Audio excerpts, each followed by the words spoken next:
오늘 데살로니가전서 2장 5절에서 8절 우리 헛되지 않은 사역의 조건 두 번째 시간 하나님 말씀 전하겠습니다. 사도 바울은 헛되지 않은 사역을 하기 위해서 원칙을 세웠다라고 말하고요. 그리고 그 자신의 사역의 원칙을 어떻게 지켜냈는지에 대한 자신의 어떤 사역 또 자신의 삶을 이제 보고 지켜봤던 증인이 있다 이렇게 말합니다. 그러니까 내 삶에 증인이 있다. 내 삶을 지켜보고 직접 목격한 그런 사람들의 증언이 있다. 오늘 성경은 우리에게 말합니다. 오늘 5절에 이렇게 시작합니다. 너희도 알거니와. 그러니까 사도 바울의 이 원칙을 지키는 사역, 그 삶을 너희들은 알고 있다. 지켜보았고 너희들이 증인이다 라고 말하고 있는 것이죠. 바울 선교팀이 다른 궤변론자, 철학자들, 그런 수많은 거짓 교사들과는 전혀 달랐다라는 것을 너희들은 알고 있고 사역의 원칙을 지키면서 그렇게 살아왔던 바울을 너희는 알고 있다. 이렇게 말하고 있습니다. 우리는요, 인생을 살면서 또 우리의 신앙생활에 있어서 사람 앞에서 그러니까 내 삶을 지켜보는 사람이 있구나. 이것도요, 우리가 의식하면서 살아야 돼요. 믿는 사람들이 하나님이 다 아시지, 하나님이 다 알고 계시다. 그것도 중요하지만 우리랑 같이 살아가고 있는 가족, 직장 동료, 이웃, 믿음의 공동체, 성도들이 나의 삶을 지켜보고 있고 내가 어떤 사람인지를 알고 있다. 이것을 의식하고 사는 것도 굉장히 중요합니다. 우리 김용재 집사님이 뇌종양 판정받고 수술을 앞두고 첫 번째 제가 만났을 때 자기 딸 사랑의 앞에서 이 질병을 어떻게 통과했는지 기록으로 남기고 싶다. 그러니까 이 뇌종양이라는 고난을 지나가는 아버지의 모습이 딸이 증인이 되어서 내가 어떻게 믿음으로 이것을 이겼는지 꼭 기록으로 남기고 싶다. 이런 말을 했어요.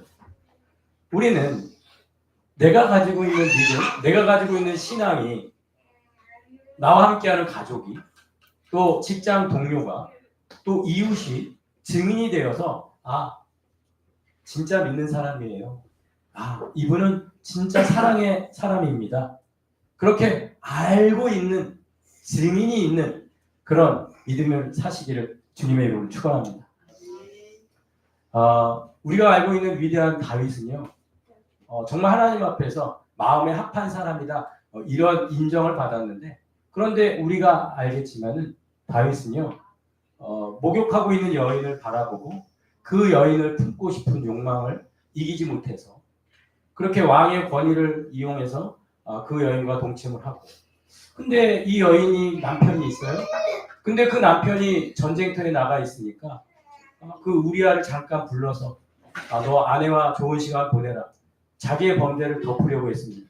그런데 이 우리아가 너무 충성스러운 거예요. 집에 가질 않아요. 어떡합니까? 그런데 벌써 그 밥세바가 임신을 해버렸네요. 자, 이런 상황에서 이제 다윗은 어떻게 해야 될까요?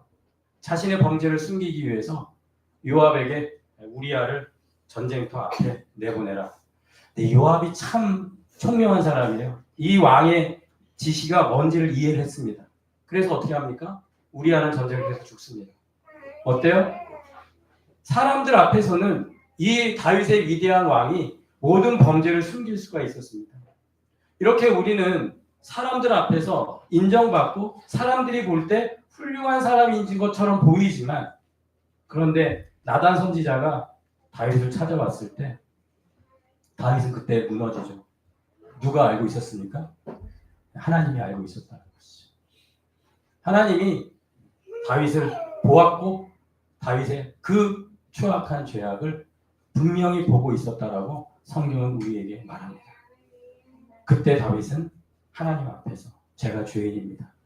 철저하게 회개하는 모습을 성경은 우리에게 보여주죠. 그래서 한번 따라합시다. 하나님께는 숨길 수 없다. 그래서 우리는 사람 앞에서도 살지만 하나님 앞에서도. 그래서 오늘 5절 말씀에 이렇게 얘기합니다. 하나님이 증언하시느니라.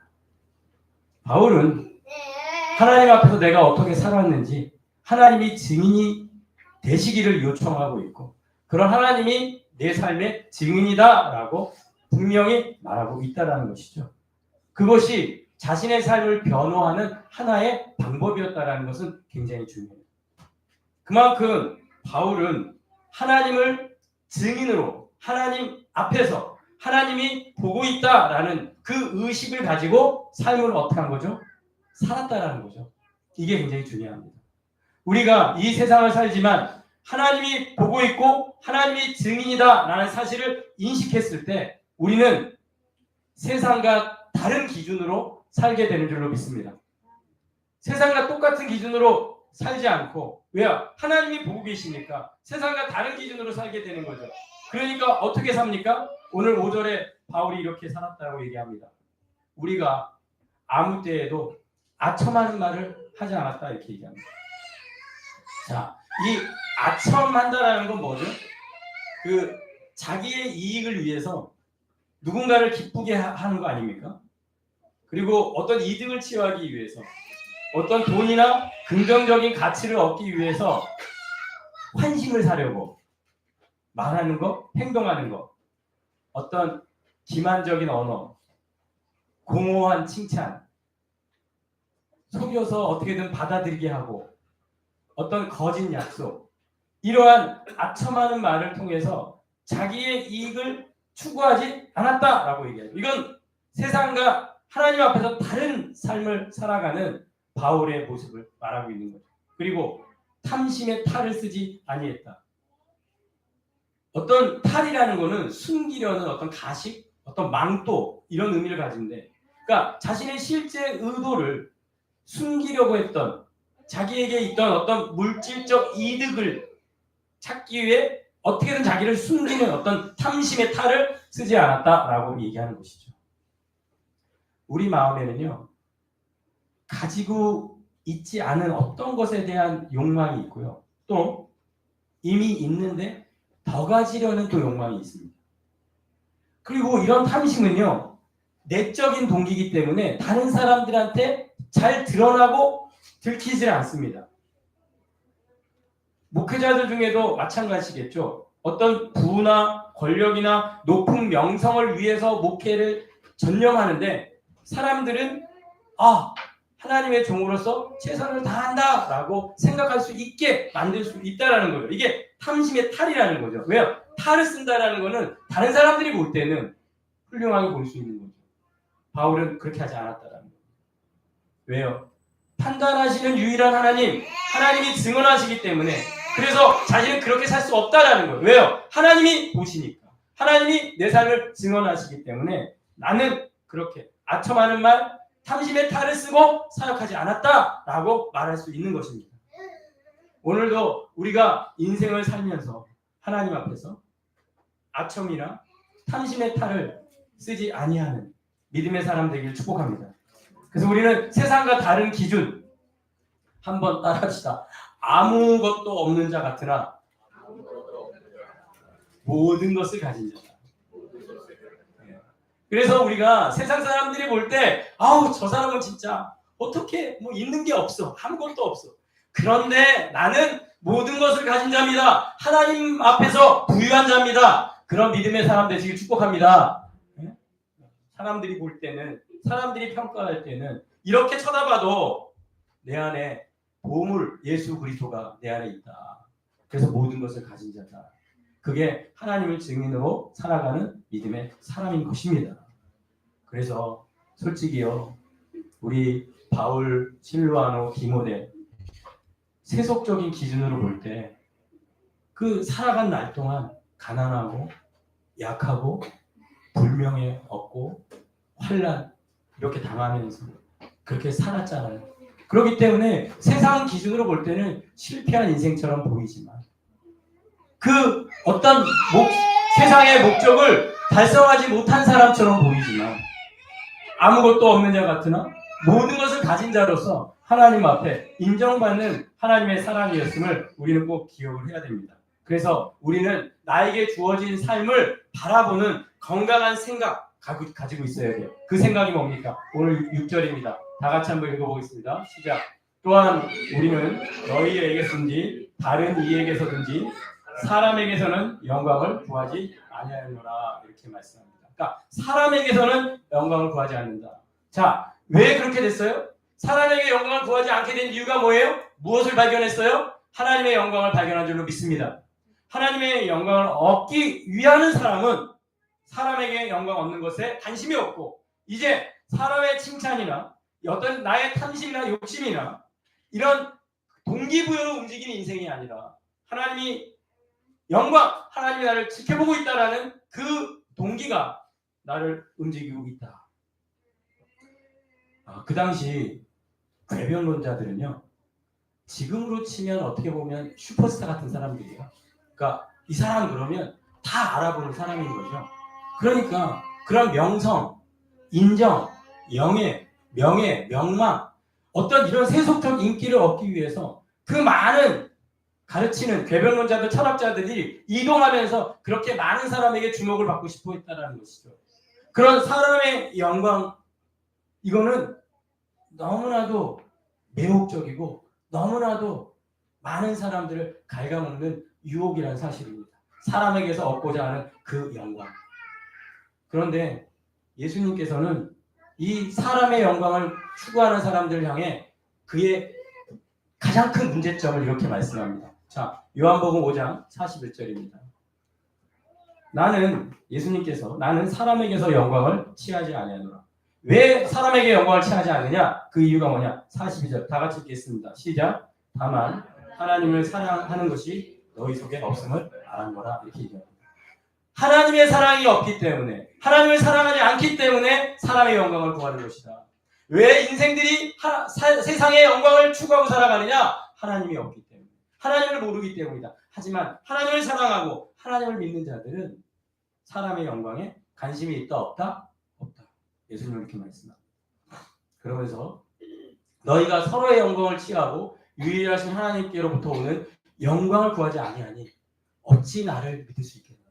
어떻게 예수님을 믿겠느냐? 이건 반대로 무슨 말이에요? 예수님을 믿는 사람은 하나님께서 오는 영광을 보는 줄로 믿습니다. 여러분들이 오늘 주일 예배 왜 오셨어요? 사람의 영광을 구하러 오셨나요? 아닙니다. 하나님의 영광을 경험하고 그분을 만나고 보고 경험하기 위해서 온 줄로 믿습니다. 그럼 그 믿음대로 그대로 주실 줄로 믿습니다. 그 하나님의 영광이 우리를 살아나게 하고 그것이 우리에게 진정한 힘이 될 때 진정한 믿는 자인 줄로 믿습니다. 그래서 우리는 꼭 기억을 해야 됩니다. 하나님을 믿는 자는 하나님을 사랑하는 자고 절대 사람의 영광을 구하지 않습니다. 그래서 바울은 이렇게 얘기합니다. 사람의 인정이 중요한 것이 아니라 진짜 평가하는 사람이 누군지. 자, 고린도전서 4장 3절입니다. 너희에게나 다른 사람에게나 판단받는 것이 내게는 뭐예요? 매우 작은 일이다. 나도 나를 어떻게 한다고요? 판단하지 않는데요. 저도 제일 힘든 게 뭔지 아십니까? 솔직히 이제 우리 교회 규모에서는 목회자에 대해서 이렇게 이렇다 저렇다 입방을 이렇게 하지 않아요. 그렇잖아요. 근데 좀 규모가 있고 좀 큰 교회 또 당회가 있고 장로님들이 있고 이런 분들이 계시면 담임 목사님에 대해서 이런저런 이야기들이 굉장히 많습니다. 그러다 보면 저 같은 경우는 성도들이 그런 어떤 판단적인 어떤 말을 하지 않기 때문에 항상 제 자신이 하나님 앞에서 제 자신을 컨트롤하고 제 자신에 대한 어떤 판단을 제 스스로가 내릴 때가 많은데 제일 힘든 게 뭐냐? 너 이렇게 요새 기도 안 하냐? 너 요새 왜 이렇게 게을러졌어? 말씀 준비는 잘하고 있는 거야? 그러니까 스스로가 스스로를 판단하는, 그러니까 내가 나를 판단하는 그 판단의 무게가 점점점 저를 힘들게 하고 더 어렵게 만들 때가 굉장히 많습니다. 어떻게 보면 성도들의 판단보다 그것이 더 저에게 더 무서운 판단일 수가 있는데 오늘 바울의 말에 위로를 받습니다. 나도 나를 판단하지 않는다. 여러분, 여러분들이 여러분의 삶을 볼 때 너무나 좀 자기의 어떤 원칙이나 기준으로 여러분을 너무 판단하지 않기를 바랍니다. 그 판단 때문에 여러분들이 너무 힘들고 지치고 넘어지게 만들 때까지 판단하지 않기를 바랍니다. 중요한 건 뭡니까? 4절입니다. 다 같이 읽겠습니다. 시작. 내가 자체가 아무것도 깨닫지 못하나 이로 말미암아 의롭다함을 얻지 못하노라. 다만 나를 심판하시는 이는 주시니라. 예수 그리스도시니라. 이렇게 고백을 합니다. 오늘도 나를 판단하는 그 예수님의 판단을 믿고 신뢰하시기를 주님의 이름으로 축원합니다. 베드로한테 3번 부인하고 고기 잡으러 갔다가 이제 예수님이 숯불을 만들어 놓고 베드로를 부른 다음에 뭐라고 물어봐요? 내가 나를 사랑하느냐? 몇 번? 네, 3번을 물어봐요. 근데 베드로의 대답이 어떻습니까? 저 주님 사랑해요. 이렇게 말하지 않아요? 제가 주님을 사랑하시는지는 누가 안다고요? 주님이 아십니다. 주님이 아십니다. 제가 진짜인지 가짜인지 주님이 아십니다. 제 진짜 모습 주님이 아십니다. 주님이 평가해 주십니다. 다른 사람의 인정, 판단, 그리고 내가 내리는 판단조차도 중요하지 않습니다. 제가 정말 주님 사랑하시는지는 주님이 아십니다. 그런 주님의 지식, 주님의 판단, 주님의 인정, 그것을 바라보고 그렇게 살아갈 수 있는 우리 믿음의 사람 다 되시기를 주님의 이름으로 축원합니다. 우리는 항상 주님이 나에게 주님이 아신다는 사실, 그리고 그분께 여러분의 모든 것들을 맡겨드리고 주님 손에 올려드리길 간절히 소원합니다. 자, 그렇다면 이제 그렇게 하나님과 예수님의 인정, 판단을 바라보는 사람에게 있어서 정말 하나님이 원하는 일꾼은 누구냐? 하나님이 원하는 사역자는 어떤 사람이냐? 자, 7절에 이렇게 얘기합니다. 우리는 그리스도의 사도로서 마땅한 권위를 주장하지 할 수 있으나 이렇게 얘기합니다. 자, 여기서 권위라는 건 무게가 나가다. 어떤 사도적 권위 이걸 말하는데, 자, 사도 바울은 이미 고린도 교회, 데살로니가 교회에서조차는 존경을 받았어요. 사역에 너희도 알거니와 인정을 받았어요. 그러면 자, 나를 존경해. 자, 재정적으로 나를 지원해. 어떤 권위를 행사할 수 있었다라고 말합니다. 하지만 나는 그럼에도 그 권위를 주장하지 않았다 말하는 거죠. 자, 7절에 뭐라고 얘기합니까? 도리어 너희 가운데서 유순한 자가 됐다. 이 말은 무슨 말이에요? 어린아이가 됐다 이 말이에요. 그러니까 내가 권위를 주장하고 높은 권위자처럼 너희들이 행동할 수 있었지만 오히려 유순한 자가 돼서 어린아이같이 너에게 되었다. 이렇게 바울은 고백을 합니다. 자, 어린아이가 되었다. 이 말은 무슨 말인가요?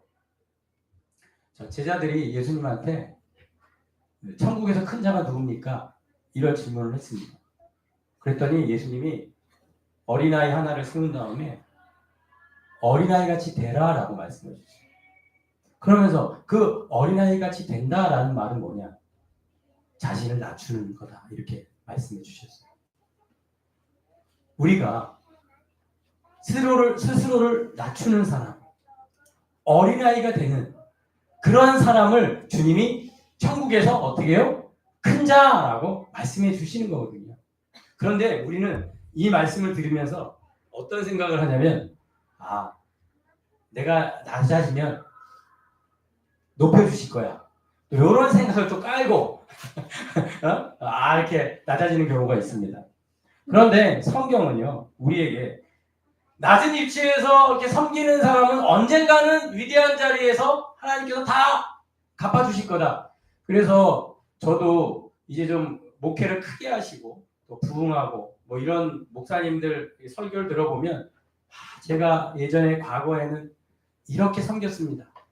예전에는 이렇게 가난하고 정말 이런 어려운 사람 뭐 이런 거 다 돌봤습니다. 그래서 어떤 교회 목사님은 지금은 굉장히 큰 교회인데 세습을 했다고 뭐 이슈가 됐던 목사님은 예전에 티코 타고 다녔다. 그걸로 굉장히 센세이션을 일으켰어요. 그래서 새벽에 엄청 많은 사람들이 모이는 교회였다. 네. 그러니까 우리는 그렇게 예전에 기껏하고 가난하게 어렵게 목회를 하면 나중에는 그렇게 교회가 부흥하고 하나님께서 높은 자리에 세워주실 거다. 이것이 기독교의 메시지인가요? 진정한 기독교의 메시지는 지금 내가 낮은 자리에 있는 그 낮은 섬김 자체가 가장 위대한 거다. 이미 위대한 사람이다. 라고 말하고 있는 겁니다. 우리는 이것을 놓쳐서는 안 됩니다. 천국에서 큰 자가 어떤 자입니까? 지금 낮은 자세로 그 낮음이 위대하다라는 걸 믿는 사람.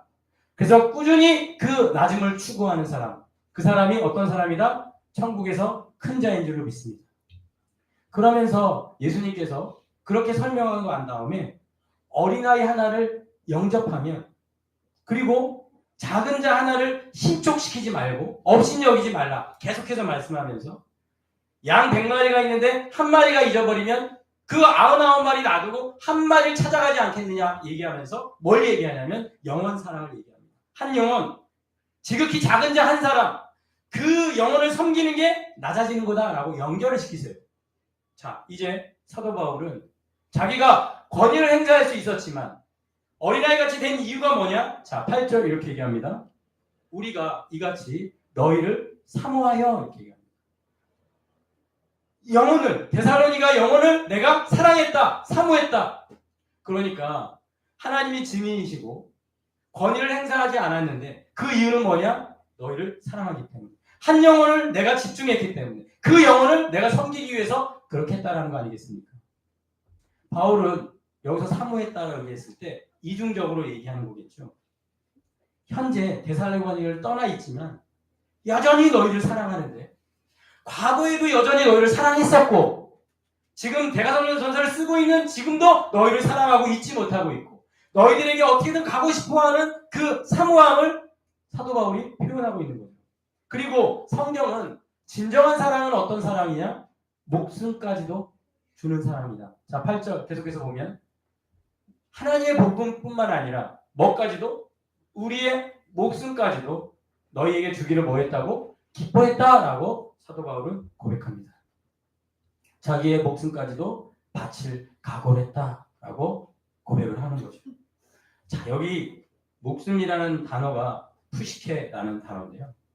이건 어떤 육체적 생명 이렇게 말할 수도 있지만 내적이며 정서적인 모든 삶, 어떤 자아 자체. 그러니까 바울은 전도를 하고 데살로니가 교회를 섬길 때 차갑고 냉담한 방식으로 복음을 전한 것이 아니라 청중들과 인격적으로 소통을 하면서 자신이 가지고 있는 어떤 모든 내적, 정서적 자아 자체 모두를 그들에게 주면서 사역했다. 이제 이 말이거든요.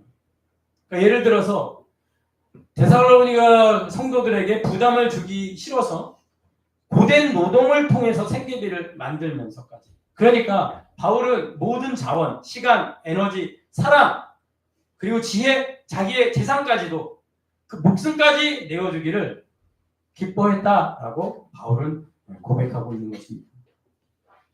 우리는 꼭 기억을 해야 됩니다.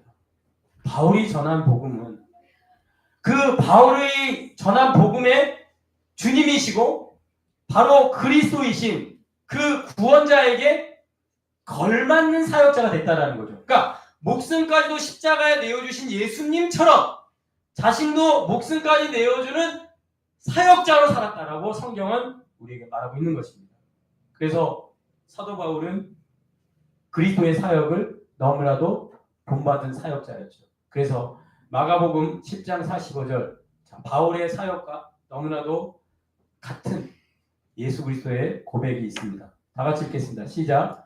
인자가 온 것은 섬김을 받으려 함이 아니라 도리어 섬기려 하고 자기 목숨을 많은 사람의 대속물로 주려 함이니라.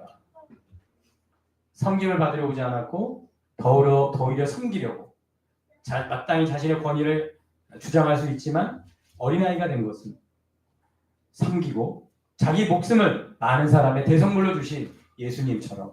그래서 바울의 사역은 예수님의 대속의 말씀과 거의 일치했다라는 것을 우리는 알게 됩니다. 여러분들이 말씀을 읽고 예수 그리스도를 알아가고 그분을 닮아가길 축복합니다. 그리고 여러분의 삶이 계속해서 그리스도의 삶과 일치되는 삶을 살아가기를 끊임없이 추구하고 갈망할 수 있기를 소망합니다.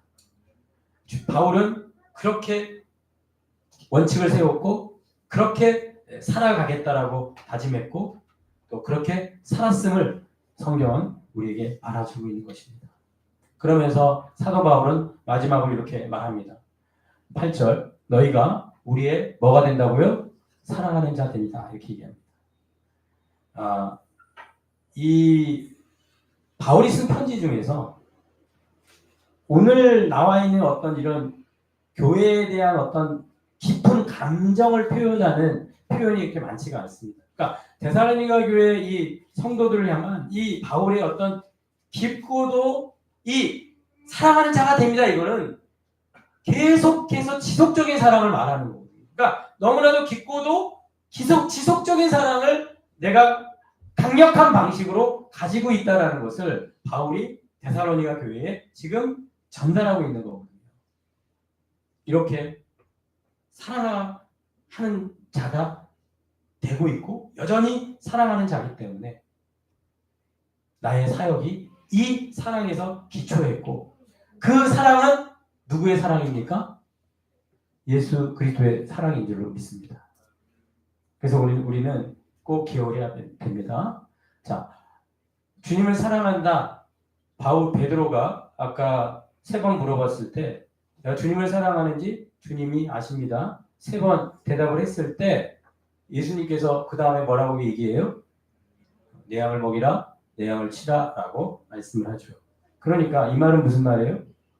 보이지 않는 예수님을 사랑하고 있다면 뭐 하라는 거예요? 영혼을 섬기고 영혼을 사랑해라. 내 양을 치고 내 양을 섬기고 자기의 목숨을 대성물로 내줄 수 있는 그런 사랑을 뭐해라? 실천해라 라고 말씀하고 있는 겁니다. 우리는 주님 앞에서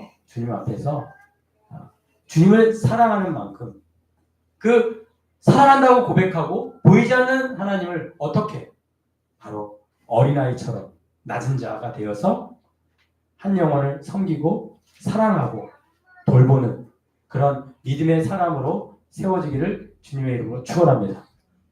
자, 이제 우리 교회가 이제 목회자 혼자서 여러분들을 돌보고 사랑하고 섬기는 것도 이제 중요한데요.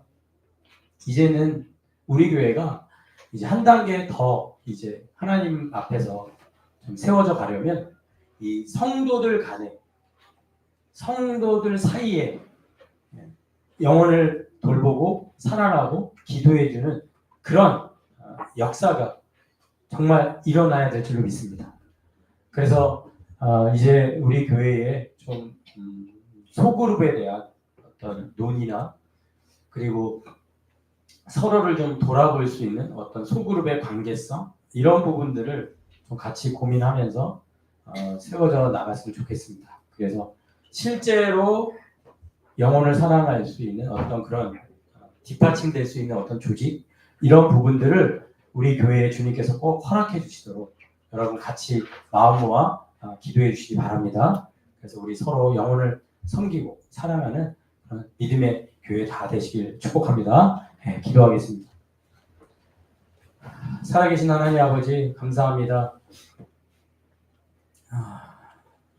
내 삶의 증인이 다 있습니다. 가족, 동료, 이웃, 믿음의 공동체 안에서 내 삶을 지켜보는 증인들이 있음을 그리고 보이지 않는 모든 것들을 하나님이 증인되어 주심을 그래서 사람의 영광보다 하나님의 영광을 소망하며 그리고 그분이 기뻐하시는 일꾼으로 이제 주님을 사랑하는 만큼 영혼들을 섬기고 사랑하는 그런 우리 믿음의 사람 다 되도록 은혜 베풀어 주시옵소서. 예수님의 이름으로 기도했사옵나이다. 아멘.